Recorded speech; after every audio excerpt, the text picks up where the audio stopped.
Recién, en forma informal, que tengo un norte al cual quiero llegar, que tiene que ver con el sacerdocio. Algún, eh, algún pilar ya pusimos con la alabanza y adoración, pero para terminar en el sacerdocio, del cual no voy a hablar hoy, necesitamos sentar algunas bases y poner algunos pilares, y es imposible, les decía, hacerlo sin el libro de Hebreos. Así que vamos a empezar a estudiar el libro de Hebreos. No sé si sistemáticamente lo haremos, nos vamos a salir seguramente para tocar algún otro tema y volveremos, pero la idea es centrarnos un rato en este libro. Les decía también que es el libro donde me gusta estar, me apasiona el libro de Hebreos. Empecé a tener esa misma pasión por Apocalipsis, pero eso es mucho más nuevo. Desde que yo estudio la Biblia, Hebreos ha sido el libro que más me llamó la atención, y eso y Juan. Y cuando alguien me pregunta, ¿por dónde empiezo a leer la Biblia? Por Juan. Mi respuesta siempre va a ser la misma. Y será que, bueno, tiene el mensaje justo, pero también que tiene una predilección de mi parte para con esos libros, con esos dos escritores. El Nuevo Testamento tiene varios escritores. Tiene uno uno muy sobresaliente, que es Pablo, con todas sus cartas. Luego tenemos los escritores de los evangelios, a los cuales conocemos: Mateo, Marco, Lucas, Juan. Cada escritor le da nombre a ese evangelio. De Juan también sabemos que escribió 3 cartas y el Apocalipsis. De Pedro sabemos que escribió 2 cartas. También sabemos que escribió Santiago, el hermano de Jesús. Ahora, ¿quién escribió Hebreos?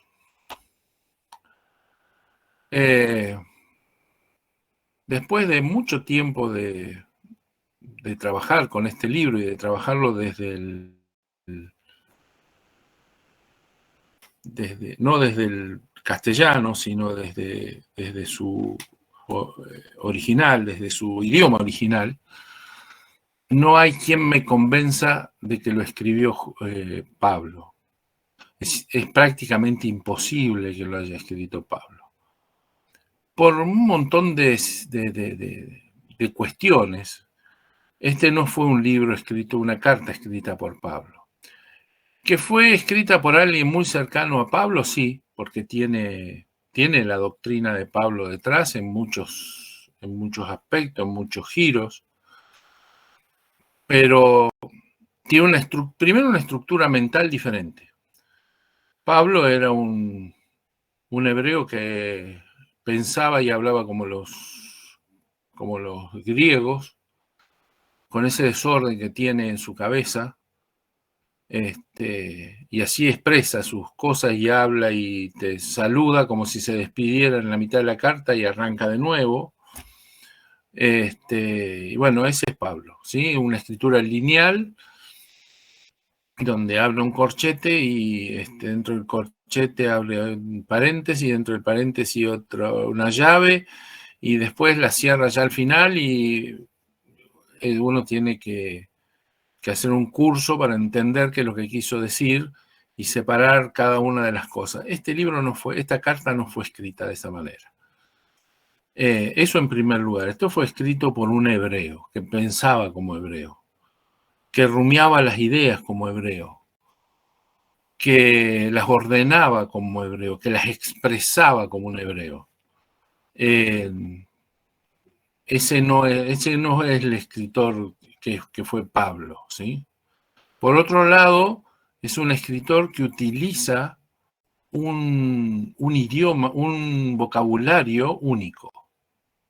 Ningún otro escritor del Nuevo Testamento utiliza el vocabulario del escritor de la carta a los Hebreos. Utiliza palabras que las usa solo él. y decide no usar palabras que, por ejemplo, son muy comunes en Pablo, yo diría que casi de exprofeso, ¿sí?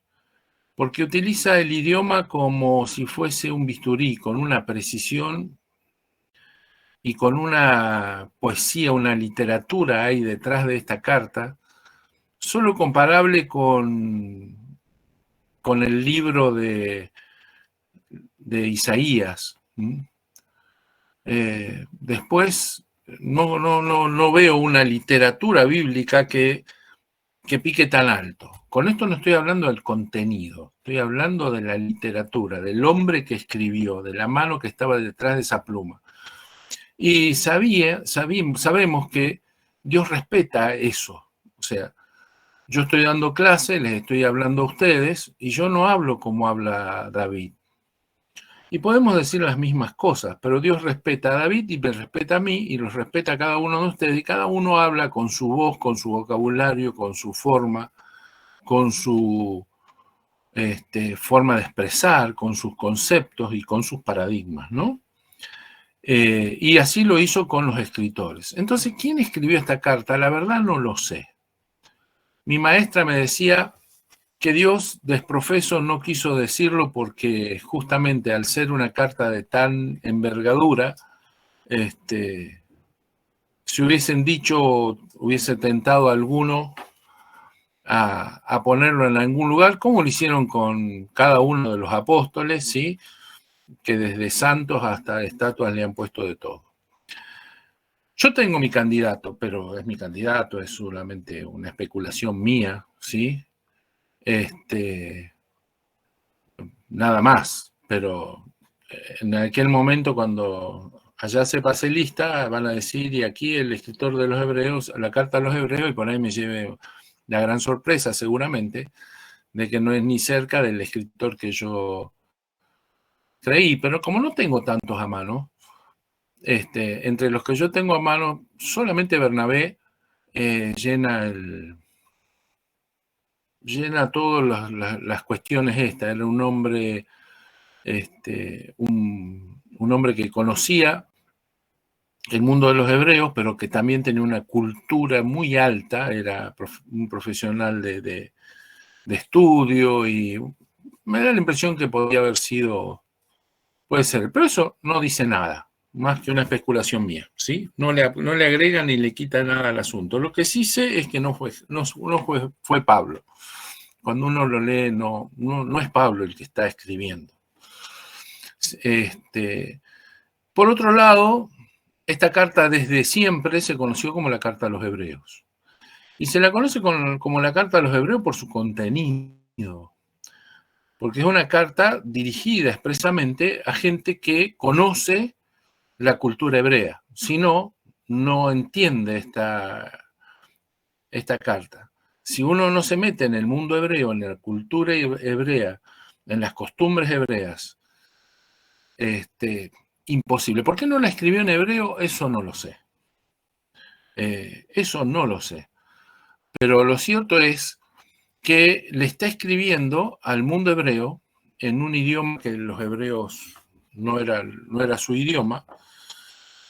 No hay ninguna pista de que justamente haya sido traducida, y menos usando las palabras que este señor utiliza, que son palabras del griego clásico en algún momento que solo él las utiliza, así que esto no puede ser una traducción.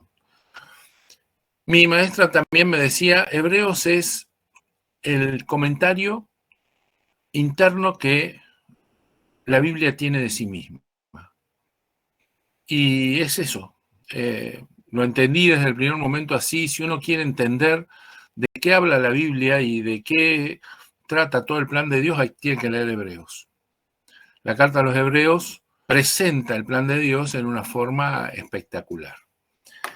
Y hace entender todo lo que pasó. Te hace entender todo el Antiguo Testamento y te hace entender todo el Nuevo Testamento.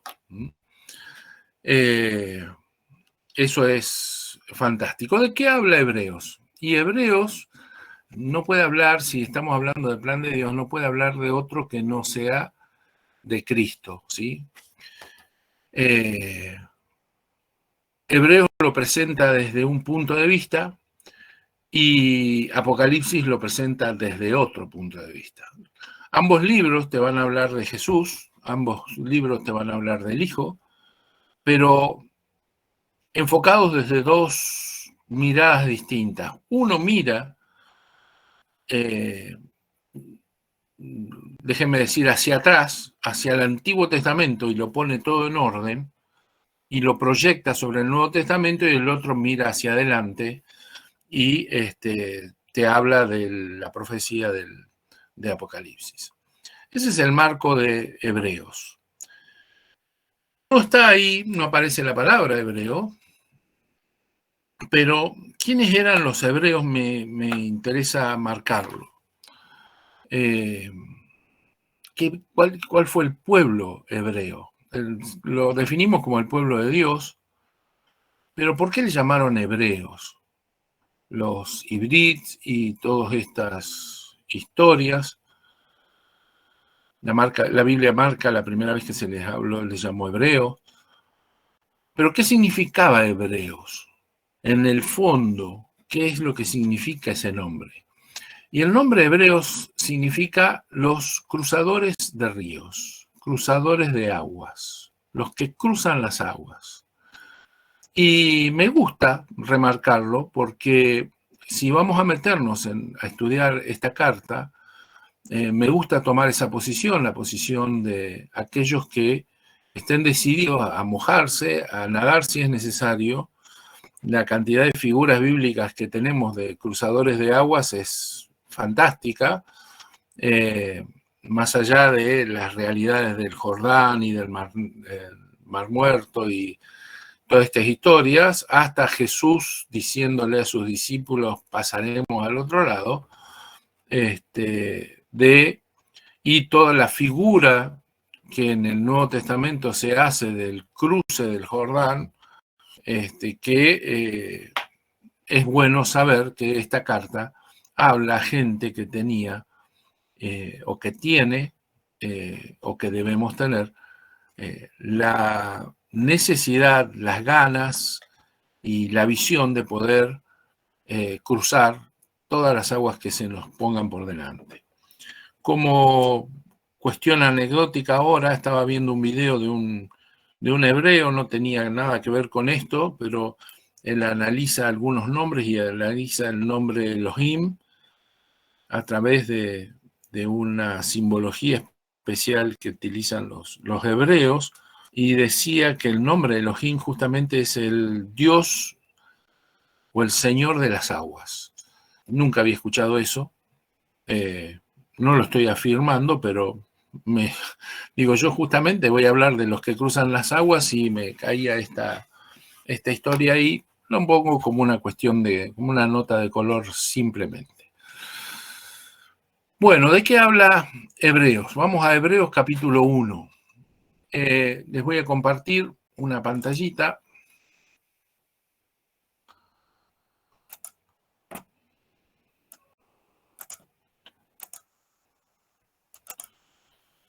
Con el texto, solamente para que vean esto.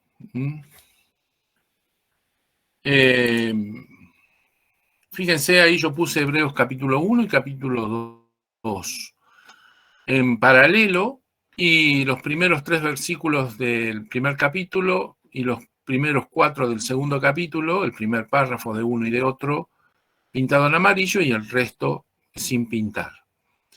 ¿Cómo pensaban los hebreos? Los hebreos pensaban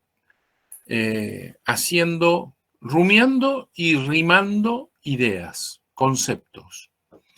Cuando uno lee un salmo, esa poesía, más allá de que sea o no bien traducida al idioma que sea, castellano, inglés, alemán, ruso, portugués, lo que sea,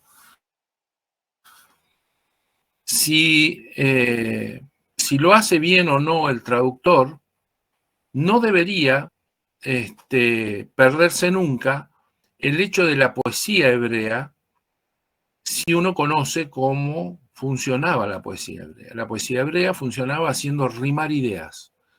No, nosotros hacemos consonancia de palabras, ¿sí? Y entonces la terminación de una palabra tiene que rimar con la otra palabra, hacemos que cuartetos, que esto. Ellos hacían anagramas y rimaban ideas. Entonces lo pongas en el idioma que quieras, lo único que te perdías eran los anagramas, pero lo pongas en el idioma que sea, las ideas, bien o mal traducidas, están ahí y se pueden rimar. La otra cosa que les decía yo es que rumian las ideas, porque cuando te presentan una idea, te la presentan, te la detallan, te la concluyen y luego la vuelven a repetir, le agregan más detalles, te la explican y la concluyen.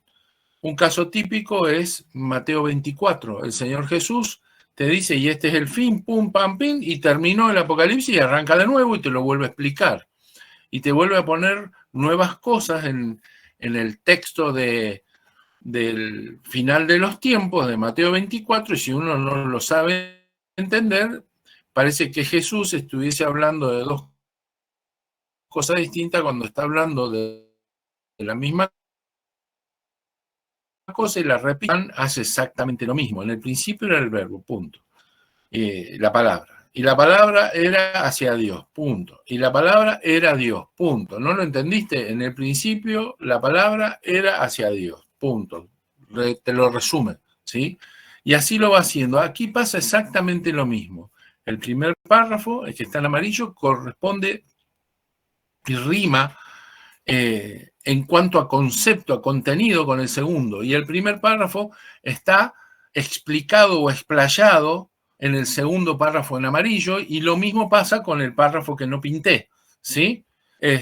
Por eso deben ser entendidos conjuntamente o deben leerse. Uno podría leer Hebreos capítulo 1 hasta el versículo 3 y luego seguir por el capítulo 2, versículo 1 hasta el 4 y después arrancar por el capítulo 1, 4 hasta el final y desde el capítulo 2, versículo 5 hasta el final, ¿sí? Y podría ser una correlación que nos ayude a entenderlo, les animo a que lo hagan y van a ver que es así. De todas maneras, yo me voy a detener en los primeros 4 versículos. Y ya me escucharon varias veces hablar de esto, voy a tratar de explicar algunas cosas más y las que me hacen resonancia en este momento. Dice que Dios, habiendo hablado en otro tiempo muchas veces y de muchas maneras a los padres por los profetas, a través de los profetas, en estos últimos días nos ha hablado en el Hijo, a quien constituyó heredero de todos y por medio de quien asimismo hizo el universo. Ahí me clavó un puñal el Señor, ¿sí? No porque Jesús sea creador, ya lo sabía yo eso no me molesta en absoluto, sino por la palabra que utiliza ahí para decir universo, luego la vamos a ver. Él es el resplandor de su gloria y la expresión exacta de su naturaleza, quien sustenta todas las cosas con la palabra de su poder. Resalto esto, no dice con el poder de su palabra, dice con la palabra de su poder. Y cuando había hecho la purificación de nuestros pecados, se sentó a la diestra de la majestad en las alturas. Hasta ahí nomás, con eso nos basta y me voy a ir entonces a mi mapa mental. Tenemos aquí en el capítulo 1 a Dios obrando y a Cristo obrando, haciendo cosas. Dice que ellos hicieron cosas, son sujetos de algunas acciones. En primer lugar, vamos por las acciones del Padre. El Padre dice que decidió hablar en todos los tiempos, pero que en otro tiempo le habló a nuestros padres, y se refiere justamente, la idea de padres es la idea de nuestros antecesores, ¿no? Les habló de muchas veces y de muchas maneras. La forma en que lo hizo fue en forma reiterada, parcial y creciente. Esa es la idea. Pero siempre le habló de lo mismo. Todas las veces que les habló, le fue hablando de lo mismo. Hoy leía un pasaje de Isaías que dice, desde el principio les vengo diciendo el fin. Y me cautivó el pasaje. En otro tiempo dice, lo fue haciendo parcial, lo fue haciendo creciente, fue añadiéndole cosas, le fue añadiendo detalles, ¿sí? Pero el contenido de lo que Dios iba diciéndole a nuestros padres fue siempre el mismo. ¿Y a través de quién lo hizo? Usó como medios a unos personajes que se llaman los profetas. Ahora, en estos últimos días, en los postreros días, ya no le habla a nuestros padres, sino que nos decidió hablarnos a nosotros. Y como nosotros estamos en un nuevo pacto, las cosas cambiaron en esta forma de expresarse el Señor, de expresarse Dios. Y a nosotros en estos postreros días, dice, ya no dice que les habló de muchas veces y en muchas maneras y el tiempo verbal es distinto. Ahí dice que habló acabadamente, la forma, la expresión del verbo es habló completamente, es el mismo verbo pero en otro modo, en otro tiempo, ¿sí? Habló definitivamente en el Hijo. Y en el Hijo es interesante porque antes habló a través de los profetas, pero ahora dice que habla en el Hijo. Juan capítulo 1 dice que cuando Dios quiso hablarnos, ¿sí? Engendró un hijo. Cuando Él decidió hablarnos completamente, acabadamente, ni siquiera dice que escribió la Biblia, porque la Biblia no alcanza para expresar todo lo que Dios es. En la Biblia está todo lo que necesitamos, fantástico, pero no es todo lo que Dios es. Dios trasciende la Biblia, ¿sí? Dios trasciende lo que Él escribió aquí, ¿sí? Supera absolutamente todo esto. Ahora, ustedes quieren esa comprensión completa, dice Dios, bueno, ahora para eso a quien deben conocer es al Hijo, ¿sí? Este es mi Hijo. Y esa palabra acabada, esa palabra completa, es la persona del Hijo. Al Hijo, ¿quién? Al cual constituyó como heredero de todo. A esto vamos a volver porque es una de las cosas que quiero que veamos hoy. Lo constituyó heredero de todo. Y ahí nomás, punto. Y no da lugar a dudas, no hay un resquicio, no hay una excepción. Él es el heredero completo de todas las cosas, creador de absolutamente todas las cosas, señor de todas las cosas, rey de absolutamente todo. Cuando dice que heredó todo eso, ¿sí? No hay nada que no haya heredado. Del Hijo dice que a través de él, a través del Hijo, y usa la misma expresión que cuando dice que les habló a nuestros padres a través de los profetas, ¿sí? Lo utilizó como medio, hizo el universo. Le decía que ahí me clavó un problema, ¿sí? Porque me hubiese gustado que use la palabra cosmos, que use otra palabra, pero usa la palabra aión, y la palabra aión es la palabra eternidad. Así que cuando dice que a través suyo hizo, ese hizo es constituir, poner en funciones, lo que sea, el universo, la cosa es más grave, es distinta. Entonces mi pregunta es, ¿por qué no usó la palabra crear? Que ahí sí me hubiese destruido toda mi comprensión y le hubiese dicho, señores, me voy a tomar un año sabático a ver qué me pasó, porque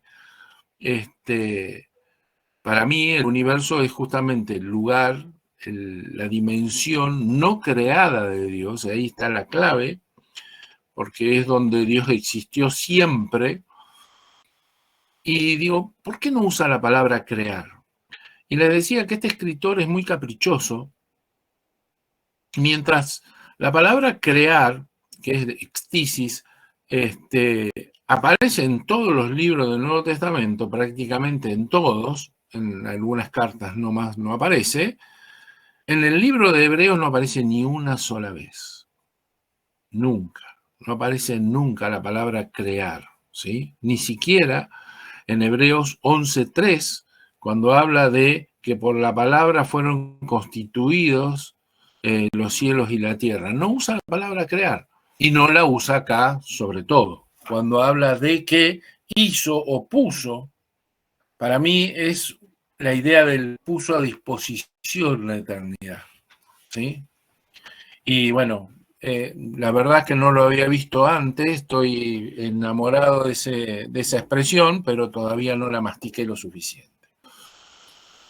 Al Hijo también dice que lo hizo superior a los ángeles, y bueno, en el pasaje posterior va a hablar de los ángeles en comparación a Jesús. El libro de Hebreos, como siempre en el pensamiento hebreo, se la pasa comparando cosas. Y lo compara con los ángeles, luego lo va a comparar con Moisés, ¿sí? Con el tabernáculo, y te lo va a describir. Todo el libro, la carta a los hebreos es así, ¿sí? En principio vamos a dejarlo ahí porque no nos crea ningún conflicto que sea Jesús superior a los ángeles, ya lo sabemos, ¿sí? No nos añade nada que no sepamos. Después, cuando veamos la segunda parte, que no la vamos a ver hoy, seguramente estemos viendo los detalles de eso, pero con eso nos basta ahora. Y también dice del Hijo que lo sentó a su diestra, ¿sí? En los cielos, en el trono. Del Hijo y las acciones del Hijo, o de lo que el Hijo es, dice que es el resplandor de su gloria y el carácter de su sustancia, la impronta de su sustancia. En primer lugar, dice que es el resplandor, la palabra es el apaugasma de su gloria, y la expresión no podía ser más justa, porque al sol ni lo podemos mirar de frente, ni nos podemos acercar todo lo que queremos, no podríamos prescindir de la atmósfera para vivir, ¿sí? Necesitamos siempre que algo nos proteja del sol, ¿sí? Y sabemos que el sol está porque su resplandor nos llega, ya sea directamente o indirectamente. Ya sea que haya amanecido o no haya amanecido, el resplandor ya nos empieza a mostrar la presencia del sol del otro lado, ¿sí? No es el filtro, sino que es el medio por el cual los que de otra manera no podríamos recibir del sol lo que recibimos, lo recibimos. Y esto es por un montón de circunstancias. Jesús es el resplandor de su gloria. La gloria dice que Dios es fuego consumidor para con sus enemigos, pero para con sus enemigos no necesita ni su ira, sino simplemente su gloria los podría achicharrar, los podría consumir. Ahora, ¿cómo hago yo para llegar ahí? ¿Sí? Si yo quiero ver su gloria, si yo necesito ver su gloria como lo necesito, a quien debo ver es al Hijo. Dice Juan capítulo 1 que el Logos vino, encarnó, habitó en medio nuestro, y dice, y vimos su gloria, gloria como del unigénito. En segundo lugar, de ese Dios invisible, lo único que podemos ver es lo que Cristo nos muestra, que es todo, pero codificado, ¿sí? Como para que nosotros no muramos en el intento. Dice que es el carácter, la palabra que usa es carácter. Debería sacarle el acento, porque carácter y carácter para nosotros significan dos cosas distintas, es la misma palabra, pero la computación nos ha dejado saber que la palabra carácter tiene también otro significado, que es el significado original, y le ha puesto el acento en otro lugar para diferenciarlo, Y es así que nosotros hablamos de los caracteres de una imprenta, los caracteres de una impresora, los caracteres tipográficos que tenemos, ¿sí? Como si fuese una palabra diferente y es la misma palabra. Pero la palabra carácter o carácter justamente es eso, la impronta, el sello, es lo que ellos tenían, por ejemplo, en un anillo. El rey tenía, el emperador tenía en su anillo un sello que era único, ¿sí? Era como una huella digital, pero en un sello. Era la impronta de su sustancia. ¿Está? Eso es lo que dice. Y la palabra sustancia es la esencia misma de Dios. Para cuando tengo que traducir esto o explicarlo, lo más fácil que me sale es que lo que está diciendo ahí es que si sacamos al Hijo nos quedamos sin Dios, ni más ni menos. ¿Sí? No puedo entender al Padre si no entiendo al Hijo. No puedo tener al Padre si no tengo al Hijo. No hay Padre sin Hijo, no hay Dios sin Cristo, sin Jesús, ¿sí? Eso es lo que está diciendo. El Hijo es el resplandor que tiene que ver cómo lo podemos recibir nosotros, es la impronta, es la huella, es la marca, es el sello, la huella digital, si quieren, de su sustancia al punto tal que no lo puedo sacar. Si yo saco a Cristo de la ecuación, me quedo sin Dios. ¿Está? Y es quien, dice, sustenta todas las cosas con la palabra de su poder. Lo vamos a volver a ver. Es el que purifica nuestros pecados a través suyo, y ese es el que se sentó a la diestra de la majestad en las alturas. Y es, respecto de los ángeles, también el que heredó un nombre que es mucho más excelente que ningún otro nombre. Estoy pasando rapidito esto porque no agrega, no es lo que quiero hablar esta noche. Vamos a la segunda cosa. Dios en otro tiempo habló a nuestros padres a través de los profetas. Lo hizo en forma reiterada, creciente, parcial, pero totalmente lo hizo en el Hijo. El Hijo es el Logos de Dios. ¿Sí? Juan capítulo 1 dice que Jesús es el Logos de Dios. Es la palabra encarnada de Dios. En el principio era el Logos y el Logos era hacia Dios, el mensaje, lo que apuntaba, lo que decía, ya marcaba el camino hacia Dios, era Dios, estaba siendo Dios, siempre fue Dios. ¿Por qué no dice es? Porque en Juan capítulo 1 arranca diciendo en el principio, ¿sí? Y si dijera en el principio fue, o es, no tendría sentido. Lo que está diciendo es que cuando fue el principio, a Jesús, al Logos, al Hijo, ya lo encontró siendo. Es preexistente a todo, a la creación, ¿sí? Y te resume, este Logos era en el principio hacia Dios. Versículo 14 de ese mismo capítulo 1 dice que aquel Logos fue hecho carne y habitó entre nosotros. Y este es el Hijo que vemos, ¿sí? Ahora, déjenme meterme en este problema. Cristo es el Logos de Dios, ¿sí? No me quiero meter ni quiero abrir la discusión de Trinidad, no Trinidad, no me interesa para nada meterme en ese problema hoy, ¿sí? Estoy hablando de algunos hechos que van a cimentar el concepto que tengamos de ese tema, pero no me voy a meter en el tema, no es la idea, ¿sí? Estoy hablando de la comunicación de Dios, de lo que Dios está diciendo. Cristo es el Logos de Dios, pero el Espíritu Santo es el rema del Hijo, ¿sí? Dios habla a través del Hijo completamente, en el Hijo, perdón, habla en el Hijo completamente, y el Hijo habla a través del Espíritu Santo, sí, bien digo. Pero la forma de hablar Y la palabra que usa ahí ya no es la palabra logos, sino que usa la palabra rema. ¿Está? Juan capítulo 6, versículo 63 dice, el Espíritu es el que da vida.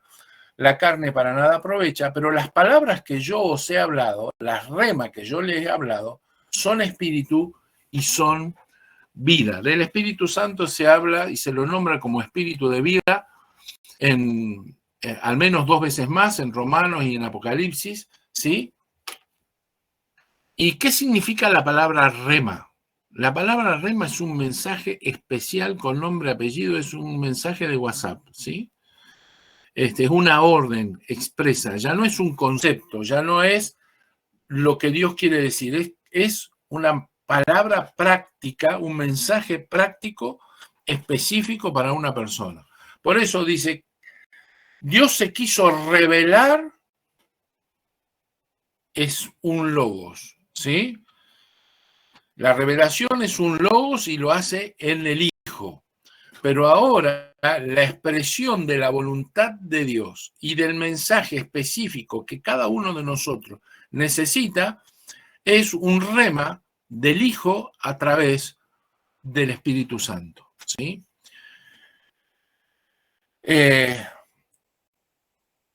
No se me vayan de ese concepto. Juan capítulo 8, es Jesús hablando en letras rojas, como a mí me gusta, dice, si vosotros permaneciereis en mi palabra, seréis verdaderamente mis discípulos. Pero también les dice, y conoceréis la verdad, y la verdad os hará libre. Las dos cosas están unidas, un versículo detrás del otro.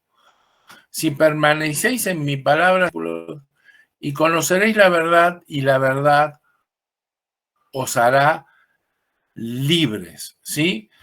2 cosas les va a decir Jesús. Primero, si permanecen en la palabra. Y segundo, si mi palabra permanece en ustedes. Y utiliza 2 expresiones distintas. Les decía recién que en el anterior habla de que el Espíritu es el que da vida y que el Espíritu Santo es llamado Espíritu de vida 2 veces, al menos más. Y aquí es llamado Espíritu de verdad. Si ustedes avanzan en Juan, se van a encontrar en el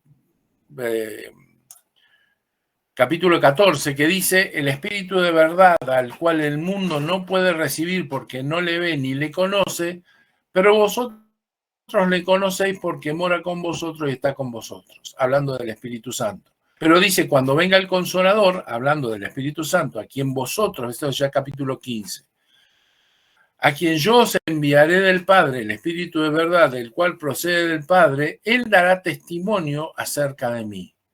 Y capítulo 16 dice, cuando venga el Espíritu de verdad otra vez, ¿sí? Fíjense, las 3 veces se refiere al Espíritu como el Espíritu de verdad, el Espíritu que revela la verdad. Él os guiará a toda verdad porque no hablará por su propia cuenta, sino que hablará todo lo que oyere y os hará saber las cosas que habrán de venir. Bueno, hasta acá me siguen, ¿no? Cristo es el Logos y el Espíritu Santo el Rema. Les dije que hoy me quería detener en el herederos. Me quedan 10 minutos y tengo que hacer magia ahora. De Jesús, ¿sí? Al principio, del Hijo se dijo que era el heredero de todo. Muy bien. Me golpea la palabra, me hace ruido hoy la palabra herederos en estos días. Hebreos 1:12 dice que él heredó del Padre todas las cosas. Ahora nosotros, versículo más adelante del capítulo 1, habla de los ángeles y dice, no son estos espíritus ministradores a favor de aquellos que han de heredar la salvación. Y vuelve a usar la palabra heredar, que son herederos de la salvación. Vuelve a usar la palabra herederos ahí, ahora refiriéndose a nosotros. Muy interesante lo que dice ahí de los espíritus de los ángeles. Dice que para con Dios son litúrgicos y para con nosotros son diaconales, ¿sí? Eso lo vamos a ver después. en otro momento. Pero mete la idea, la expresión herederos de la salvación. Entonces me fui a buscar esto en Hebreos 1:14 y me encuentro con unas cuantas cosas acerca de los hijos adoptivos heredando y haciéndose coherederos con Cristo. Y vamos a terminar uniéndonos a la charla a lo que decía David hoy acerca de lo que está predicando en estos días, porque tiene que ver con esto. En primer lugar, somos herederos de la promesa hecha a Abraham, ¿sí? Dice Gálatas 3:29, si vosotros sois de Cristo, ciertamente el linaje de Abraham sois y herederos según la promesa. Hebreos 6 de 13 al 20 dice que a Abraham le dijo, de cierto te bendeciré con abundancia y te multiplicaré grandemente. Esa era la herencia, no, era la promesa, ¿sí? Son herederos de la promesa, pero en Romanos 4:13 dice, porque la ley fue dada a Abraham o a su descendencia, porque no por la ley fue dada a Abraham o a su descendencia la promesa de que sería heredero del mundo, sino por la justicia de la fe. A Abraham se le promete el mundo, ¿sí? Pero Jesús es el heredero de todo, no del mundo. ¿Está? Ahora, Romanos, capítulo 13, le empieza a poner condiciones al tema y acá es donde quiero que nos centremos. Las condiciones, dice, si somos hijos, dice, esto es, si es que padecemos juntamente con Él para que juntamente con Él seamos glorificados, también seremos herederos. ¿Herederos de qué? Herederos de Dios y coherederos con Cristo. ¿Herederos de qué cosa? ¿De la tierra? Esa fue la promesa a Abraham. Eso está incluido en la herencia de Cristo, pero la herencia de Cristo es todo, absolutamente todo. Él fue el heredero total, completo, no fue, de Dios. Pero, le pone condiciones. Una está aquí, la otra está en Gálatas 4. La primera es, dice, y si hijos, esto es, si es que padecemos juntamente con Él, para que juntamente con Él seamos glorificados. Y usa la palabra, esta es un pasco, que es de donde va a venir nuestra palabra simpatía, que es experimentar dolor juntamente o de la misma clase, ¿sí? Dolerse, padecer juntamente con el otro, que es sentir exactamente lo mismo que el otro. Y trabajábamos esta idea, en realidad veníamos por otro camino con mi hijo, transitando la idea del padecimiento y de la apropiación de la cruz. Jesús dice, si alguno quiere venir en pos de mí, niéguese a sí mismo, tome su cruz cada día y sígame. En otro lugar dice, llevad mi yugo sobre vosotros y aprended de mí, que soy manso y humilde de corazón, y hallaréis descanso para vuestras almas, porque mi yugo es fácil y ligera mi carga. ¿Qué significa esto de tomar tu cruz? ¿Por qué dice en Romanos que debemos padecer juntamente con Cristo? Hay una historia acá, hay una clave, hay una puerta que debemos cruzar en algún momento. Y es la apropiación del sacrificio de Cristo en la cruz. Ustedes me dirán, pero eso es básico. No, estoy hablando de todos los días, del significado profundo de lo que significa que Él tomó mi lugar. Y el hecho de que yo pueda estar, aunque no voy a morir de nuevo, aunque no voy a ser crucificado de nuevo, aunque no vale nada que yo muera de nuevo, ¿sí? Poder ponerme en el lugar de Cristo y sentir como Cristo siente. Cuando yo logre ese momento, cuando yo logre el poder, no logro expresar con mis palabras esto que siento, ¿sí? Logre poner en mi entendimiento y en mi sentir, ¿sí? Lo que Cristo hizo es cuando el Espíritu Santo se abre a la comprensión total de todas las cosas. ¿Por qué hay gente que no logra? La Biblia no le dice nada a pesar de que el Espíritu Santo está en ellos, a pesar de que son salvos, a pesar de que han sido sellados por el Espíritu Santo. ¿Está? Falta la comprensión, la apropiación, ¿sí?, del sacrificio de Cristo.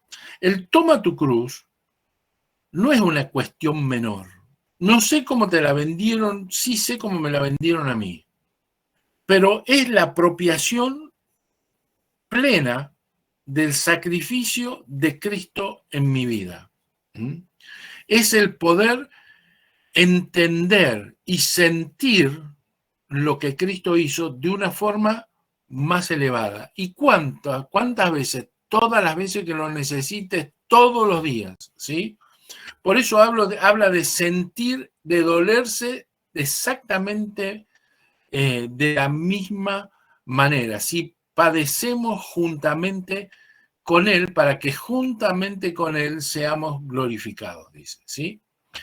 Y si es que pasamos por esa condición, entonces dice, herederos de Dios y coherederos con Cristo. ¿Está? Ahora déjenme ir a Gálatas, porque ahí está la segunda condición. Escuchaba a un chino el otro día predicar y él decía, hablaba sobre herederos en un momento, en otro lugar, decía, porque el heredero debe madurar, si no, no vale la pena. O si no, no tiene valor. Y yo dije, ¿de dónde sacó esto el chino? Y después dije, pero qué sonso que soy. ¿Cómo de dónde lo saqué? Y Gálatas me vino a la cabeza y se me iluminó el asunto. Dice, Gálatas 4, mientras el heredero es menor de edad, aunque es señor de todo, en nada difiere de un siervo, sino que está bajo tutores y administradores hasta el tiempo señalado por el Padre. Así también nosotros, cuando éramos menores de edad, estábamos esclavizados bajo los rudimentos del mundo. Pero cuando vino el cumplimiento del tiempo, Dios envió a su Hijo, nacido de mujer, nacido bajo la ley, para que redimiera a los que estaban bajo la ley, a fin de que recibiéramos la adopción de hijos. Van uniendo todos los cabos. Y por cuanto sois hijos, Dios envió al Espíritu de su Hijo a nuestros corazones, el cual clama, Abba Padre. Así que ya no eres siervo, sino hijo, y si hijo, también heredero por medio de Dios. Es que no todos van a heredar, no es el tema que todos vayan a heredar o no, es que no todos están heredando, ese es el punto. No todos están teniendo conciencia plena. Por supuesto que todos los salvos van a terminar heredando lo que les toca heredar, pero aquí está hablando de hacer efectiva, como decíamos la otra vez, hacer efectiva la salvación. ¿Cómo hacemos efectiva la salvación? ¿Cómo es que cobramos ese cheque que tenemos, que Dios nos dio, ¿sí? Porque la idea de hacer efectiva es esa, ¿sí? ¿Cómo es que nos apropiamos? Recuerdan ustedes, hablábamos el otro día de la familia Lambano, ¿no? Y decía que la última era el epilambano, que es el apropiarse de, dice, apropiense de la salvación como el animal, como el gato que se tira encima del ratón para que no se le escape. De esa manera, ¿cómo es que nos apropiamos de esto? Para eso hay que dejar de ser niños y hay gente que se muere niña, ¿sí? Hay gente que termina su vida sin haber crecido nada y menos habiendo añadido un ladrillo a su madurez. David hablaba de y que está hablando de madurez, y es el tema. Estamos hablando de apropiarnos de la salvación y de madurar para que explote nuestro entendimiento en el Espíritu Santo. Dice, cuando esto pasa, Dios envía al Espíritu de su Hijo a nuestros corazones, el cual clama, Abba Padre, y clama la necesidad que tenemos como hijos del Padre. Me preguntaba a mi hijo, ¿qué significa bienaventurados los pobres en espíritu, porque de ellos es el reino de los cielos? ¿Por qué dice pobres en espíritu? Y la historia pasa por acá. La historia pasa porque yo entienda y me ponga en la cruz con Cristo, aunque no lo pueda hacer físicamente, sintiendo lo mismo, apropiándome esto para que el Espíritu Santo, ¿sí?, que obra en nosotros, nos muestre la necesidad. Dice que viene a nosotros, se hace práctica, no legal, se hace práctica la adopción y entendemos, y dice, clamamos la necesidad que tenemos del Padre. Bueno, tuve que correr mucho, siempre tengo que correr mucho. Muy bien. Hasta acá lo que quería decirles hoy acerca